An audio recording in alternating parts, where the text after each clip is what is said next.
অনুষ্ঠানের পরের অংশে এক অফিসারের প্রশ্নের উত্তরে বলেন, an elected government will take over on 01 January 2026. Correct. সরকার বলছে জুনের মধ্যে নির্বাচন, উনি বলছেন যে জানুয়ারির 1 তারিখের মধ্যে নতুন গভর্নমেন্ট দেখবেন, উনি নতুন গভর্নমেন্ট দেখবেন। মানে how dare he is, It's just how dare he is. মানে আমি তো বুঝলাম না কিছু। এটা আমি বলতে পারি উনি ইউনিফর্ম পরে? উনি পারে না। আমার মনে হয় যে অ্যাকচুয়ালি উনি তো একটার পর একটা এই গভর্নমেন্ট কর্মচারী, তাই না? উনি রাষ্ট্রের চুক্তিভিত্তিক কর্মচারী। কারেক্ট। এই গভর্নমেন্ট চুক্তি দেওয়া হয়েছে ওনাকে। এই গভর্নমেন্ট তাকে এতদিন কেন সহ্য করতেছে, এটা আমার মানে মাথায় ধরে না। ডক্টর ইউনূস হচ্ছে মানে পুরো ওয়ার্ল্ড ভাইজা খাওয়া লোক, তো ওনারে আপনি চোখ রাঙায় লাভ হবে না, আর এসব কথা বলে লাভ হবে না। সেনাবাহিনীর বিরুদ্ধে অপপ্রচার, আমার বিরুদ্ধে অপপ্রচার, নো। মানে আপনি ভাই আসমান থেকে ওহী নাযিল হয় না আপনার উপরে, আপনি ইয়েও না, আপনি প্রিস্ট লাইক কিছু না। আপনি ধরেন আপনারা এখন এত কথা বলছেন, তো 16 বছরে যে ইন্ডিয়াতে যে বন্দরটা দিয়ে দিল, আপনি বলতেছেন যে চট্টগ্রাম বন্দর এভাবে দেওয়া যাবে না, তো তখন আপনারা কোথায় ছিলেন ভাই? তখন তো আপনাদের ইউনিফর্ম ছিল, তখন তো আপনাদের এইসব ইয়ে ছিল। একবার বলছেন কেউ দেশের ভিতরে ট্রান্সশিপমেন্ট দিচ্ছেন, আমাদের তখন সিকিউরিটির কথা মাথায় আসে নাই কারো, মাথায় আসে নাই। এখন সব মচমচানি শুরু করছেন আপনারা, আর আপনাদের বিরুদ্ধে বলবেন যে সেনাবাহিনীর বিরুদ্ধে কুৎসা রটায়। তো এইসব আর আপনি কিন্তু ওই যে ওই যে প্রফেসর ইউনূস যে ওই বন্দরে গিয়ে যে স্পিচটা দিছে, ওইটা দিলে কিন্তু আপনি ক্রিস্টাল ক্লিয়ার হয়ে যাবেন। একদম এটা দেশের লাভের জন্যই হচ্ছে, যাতে পলিটিক্যাল পার্টিরা এখানে ইনফ্লুয়েন্স করতে না পারে। আর দেখেন, পৃথিবীর 70টা দেশে ডিপি ওয়ার্ল্ড আছে, তাদের সর্বভৌমত্ব নিয়ে কোনো সমস্যা হচ্ছে না, শুধু আমাদের হচ্ছে।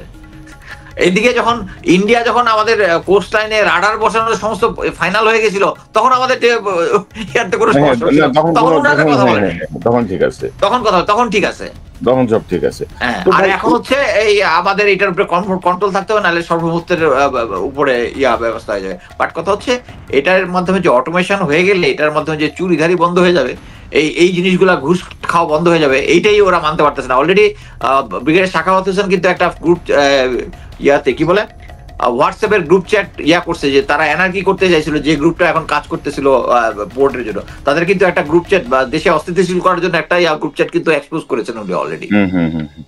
না, এবং ধরেন যে মানে আমি আমার যেটা মনে হয় আর কি, যে এই জাতীয় বিষয়গুলো আসলে এইভাবে বলে, এইভাবে মুখোমুখি অবস্থান নিয়ে আমার মনে হয় না যে ডক্টর ইউনূসকে আপনি মানে বশ করতে পারবেন। আর আপনি যেটি বলছিলেন যে আমাদের পোর্ট হচ্ছে লস, আমাদের বিমান হচ্ছে লস, আমাদের এয়ারপোর্ট হচ্ছে লস, তো আপনি বিমানটাকে ভাই এমিরেটসের সঙ্গে একটা জয়েন্ট ভেঞ্চারে আসেন না। বাংলাদেশ বিমান পাওয়ার্ড বাই এমিরেটস, পুরো পৃথিবীর 188টা দেশে বিমানের সার্ভিস চালু হয়ে যাবে। আমরা বছরে যা লস দিচ্ছি তার 100 গুণ বেশি আমাদের ইনকাম হবে। পৃথিবীর সকল রাষ্ট্র এটা করতেছে রে ভাই, এটা সার্বভৌমত্বের কিছু না, এটা বিজনেস। বিষয়গুলো যেমন ধরেন তিনি আরেকটা পয়েন্টে বলছেন যে সেনাবাহিনী অক্লান্ত ভূমিকা রাখছে 5ই আগস্টের পর থেকে। হ্যাঁ, অবশ্যই চেষ্টা করছে, অবশ্যই, এবং এই ব্যাপারে তো কোনো দ্বিমত নাই। যখন পুলিশ ছিল না, যখন পুলিশ সব পালিয়ে গেছে, সেনাবাহিনী রোলটা প্লে করেছে। কিন্তু তারপরেও তিনি বলছেন এখানে দেখেন, অক্লান্ত ও নিঃস্বার্থ ভূমিকা সত্ত্বেও বিভিন্ন মহল হতে সেনাবাহিনী ও সেনাপ্রধানকে টার্গেট করা হচ্ছে। সেনাবাহিনীকে কেউই টার্গেট করছে না, আমি প্রথমেই বলেছি।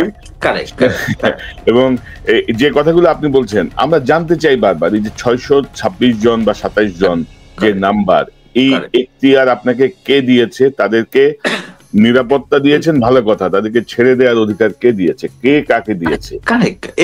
এইটাই আমি একটা জিনিস বলি, যখন 5ই আগস্টের পরে, আগস্টের মধ্যেই আমাকে অ্যাকচুয়ালি একটা সার্ভিং অফিসার, ক্যাপ্টেন, যে সাভার এলাকায় ছিল, সে আমাকে ফোন করে বললো যে স্যার, আমি জানি যে আওয়ামী লীগের এই নেতার পাশে অস্ত্র আছে, আমি যখন অপারেশন করছি আমার অস্ত্র দিতে যাচ্ছে না।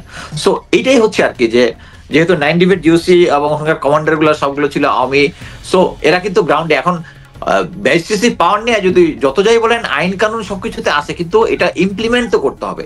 সো ইমপ্লিমেন্ট করার জন্য উনি একদিকে বলতেছে আমরা বেসিসি পাওয়ার নিয়ে আসি, এবং আমি বলতে পারি যে আমি এখন পর্যন্ত বাংলাদেশে যত আইএস ডিউটি করেছি আমাদের কখনোই ম্যাজিস্ট্রেসি পাওয়ার ছিল না এবং কখনোই আমরা ব্যর্থ হই নাই। এই প্রথমবার ব্যর্থ কেন? না মানে হচ্ছে আপনি ধরেন আপনি ম্যাজিস্ট্রেসি পাওয়ার নিয়ে মাঠে আছেন, আপনি কোনো কাজ করছেন না, আবার আপনি দাবি করছেন যে পরিস্থিতি অরাজক পরিস্থিতি, আইন শৃঙ্খলা ভেঙে পড়েছে।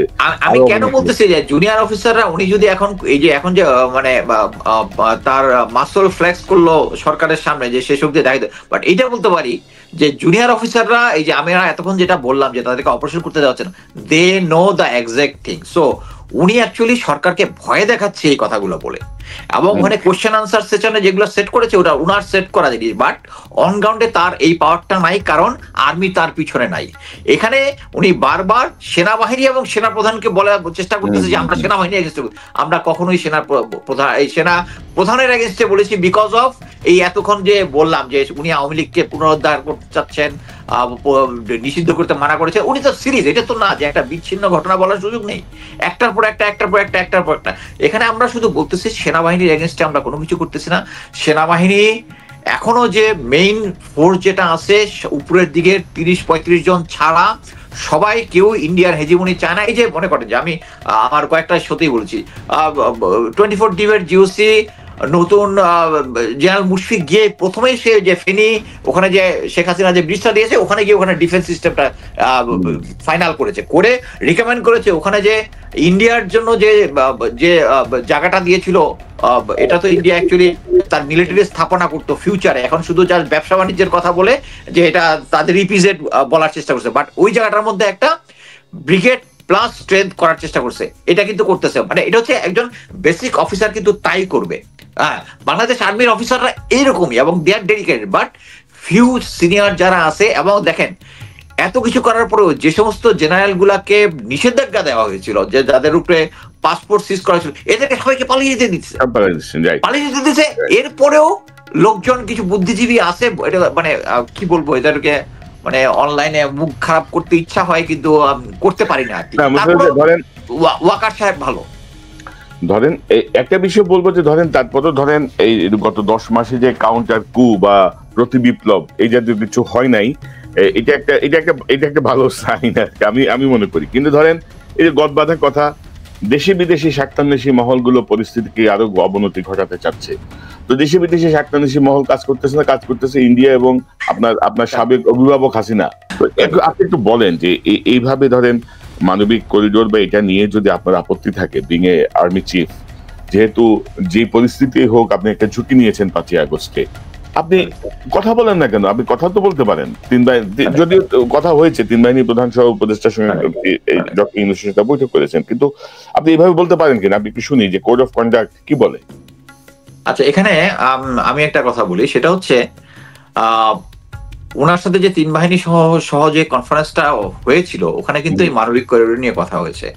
ওখানে সেনাপ্রধান বলেছেন যে এই মানবিক করিডোর দেওয়াটা নিয়ে উচিত হচ্ছে আমাদের যারা স্টেক হোল্ডার তাদের সাথে একটা কনফারেন্স করা, হোয়ার ইজ হিজ রাইট। আমি মনে করি সরকারের এই করিডোর দেওয়ার ব্যাপারে আমাদের পাশের দেশের মুসলিম ভাই গাজার জন্য সলিডারিটি করে আমরা ভাষায় দিতেছি, বাট আমাদের পাশের দেশের মধ্যে মুসলমানদের অত্যাচার হচ্ছে এটা নিয়ে আমরা জাস্ট আর রোহিঙ্গা নিব না, এতগুলো রোহিঙ্গা নিছে। এটা বুঝতে হবে যে আগে প্রতিটা রোহিঙ্গার জন্য আমাদেরকে জাতিসংঘ দিত $5,000 করে, এখন দেয় $500 করে দেয়। সো এটা ফিউচারে এটা আমাদের কাছে একটা বার্ডেন হবে, এবং এইটার জন্য আমি যদি মনে করি যে আমাদের যদি ভারতের সাথে সম্পর্ক খারাপের রিস্ক থাকে, চায়নার সাথে যদি রিস্ক থাকে, স্টিল আমাদের প্রেশার দেওয়া উচিত। কি জন্য আমাদেরকে চায়না বলতে হবে যে তাই নাহলে তুমি আমার এই রোহিঙ্গা নেওয়ার ব্যবস্থা করো, আমি এটার মধ্যে ইনভলভই হবো না। বাট কথা হচ্ছে এই সমস্যা মানে অতীতে এই ধরনের ক্রাইসিস সলভের জন্য মিলিটারি ফোর্স ডিপ্লয় হওয়াটাই জরুরি। আমরা যদি এখানে আমিও মনে করি, আমি ব্যক্তিগতভাবে মনে করি যে আমরা যদি এখন আরাকান আর্মি একটা উইনিং আর্মি, এই আর্মিকে যদি আমরা সাপোর্ট দেই, ফিউচারে আমাদের এই বর্ডারটা সিকিউর থাকবে। আমরা ধরে নিতে পারি এখন জান্তা সরকারের কোনো ফিউচারে গভর্নমেন্ট নাই, আমরা যদি আমেরিকার সাথে একটা ডিলে আসি, আমি যে সেটা হাইপোথেটিক্যাল বললাম, এটা অনেকেই বিরোধিতা করবে, যে আমেরিকার সাথে একটা ডিলে আসি যে ওকে তুমি আমার এয়ার ডিফেন্স সিস্টেমটা চিটাঙে ঠিক করে দিবা, আমি এখানে হেল্প করব, বাট আমার রোহিঙ্গার লোকজন নিয়ে যেতে হবে, দ্যাটস অল। বাট আমি মনে করি স্টিল আমাদের ট্রুপস ইনভলভ না করে আমরা যদি আমাদের বর্ডার পর্যন্ত দেই, তাহলে আমরা এটা অ্যাটলিস্ট একটা প্যাসেজ ওপেন হবে যেটা দিয়ে আমরা এই রোহিঙ্গা ইয়াটাকে আমরা সমাধান করতে পারবো। বিজনেস বিজনেস আর যেখানে সার্বভৌমত্ব বিপন্ন হচ্ছে ওইখানে আপনি স্যালিউট দিয়া খুশি, আর যেখানে আচ্ছা যাই হোক, যাই হোক, তিনি বলছেন যে বাংলাদেশ সেনাবাহিনী দেশ ও জনগণের কোন রকম ক্ষতি হয় এমন কোনো কাজ করবে না এবং কাউকে এমন কোনো কাজ করতে দেবে না। ভালো, কিন্তু আমরাও ধরেন আপনি ভারতের পক্ষে বা হাসিনার পক্ষে করবেন, একদম ক্লিয়ার বাংলা কথা, আপনিও দিবেন না, আমরা ওইটা হইতে দিব না ইনশাল্লাহ। তো আমার মনে হয় যে এই যে ক্লেমটা উনি করলেন প্রজাতন্ত্রের কর্মচারী হিসেবে, প্রজাতন্ত্রের তো কোনো কর্মকর্তা নাই কিন্তু আমাদের সংবিধান অনুযায়ী সব কর্মচারী, প্রজাতন্ত্রের কর্মচারী হিসেবে সরকারের ট্যাক্সের টাকায় বেতনভোগী কর্মচারী হিসেবে তিনি, এটা তো সরাসরি সরকারকে অস্বীকার করা, তার নিয়োগকর্তাকে অস্বীকার করা, তাকে অস্বীকার করে। এরপরে আমি জানি না যে সরকার কি সিদ্ধান্ত নেবেন। সরকার এসব চোখ রাঙানি ভয় পাওয়ার কোনো কারণ নাই, কোনো কারণ নাই, কোনো কারণ নাই, আর্মি ওনার পিছনে নাই, জেনারেল ওয়াকারের পিছনে। তবে আমার একটা জিনিস মনে হয় কি জানেন, যে আমরা তো বারবার বলছি না যে ডক্টর ইউনূস আপনার অ্যাসোসিয়েট যারা আছে যাদেরকে আপনি বসাচ্ছেন এই অপদার্থ গোষ্ঠীর বিদায় করেন, না হলে কিন্তু বিপদে আপনি পড়বেন। এরা কিন্তু কেউ বিপদে পড়বে না, বদনাম হবে আপনার। ঠিক তেমনি জেনারেল ওয়াকারকে কিন্তু আমি অনেকবার বলছি যে ভাই 30-35 জনের সরাত, আপনার আশপাশে ক্লিন করেন। আপনি যেভাবেই হোক, যে কারণেই হোক 5ই আগস্টের ভূমিকায় আপনি প্রশংসিত হয়েছেন, সেই প্রশংসাকে তারা রুইন করে ফেলবে। আমি বারবার বলছি, বুঝে নাই কিন্তু আমাদের কথা, বাংলায় বলছে, চাইলে ইংরেজিতে বলতে পারি, চাইলে হিন্দিতেও ট্রান্সলেট করে দিতে পারি। হিন্দিতে বললে একটু বেশি ভালো বুঝতে পারে, দেখতে পারেন। তিনি বলছেন যে যথাসম্ভব একটি গ্রহণযোগ্য নির্বাচনের যথাশীঘ্র সম্ভব একটি গ্রহণযোগ্য নির্বাচনের মাধ্যমে রাজনৈতিক সরকারের কাছে ক্ষমতা হস্তান্তরের প্রয়োজনীয়তা রয়েছে বলে তিনি উল্লেখ করেন। আমি কনফার্ম যে প্রফেসর ইউনূস যদি একটা স্টেটমেন্ট দিয়ে তাকে চাকরিচ্যুত করে, হ্যাঁ, ইভেন যেটা নিয়ম অনুযায়ী যেটা আছে, প্রফেসর ইউনূস তাকে চাকরিচ্যুত করবে, কোডা ওই প্রেসে পাঠায় দিবে। ইয়াটা হচ্ছে ওনার অ্যাডভাইস অনুযায়ী চুপ করে সাইন করার কথা, না করলেও কোনো সমস্যা নাই, হি ইজ স্যাকড সিম্পলি। আপনার মনে আছে না জেনারেল নাসিমের কি অবস্থা হয়েছিল? জেনারেল নাসিম কিন্তু অফিসে বসে বসে ইয়া করতেছিল, মানে সেনাপ্রধানের ইয়া করতেছিল, মানে কিন্তু শেষ পর্যন্ত কিন্তু হি হ্যাজ টু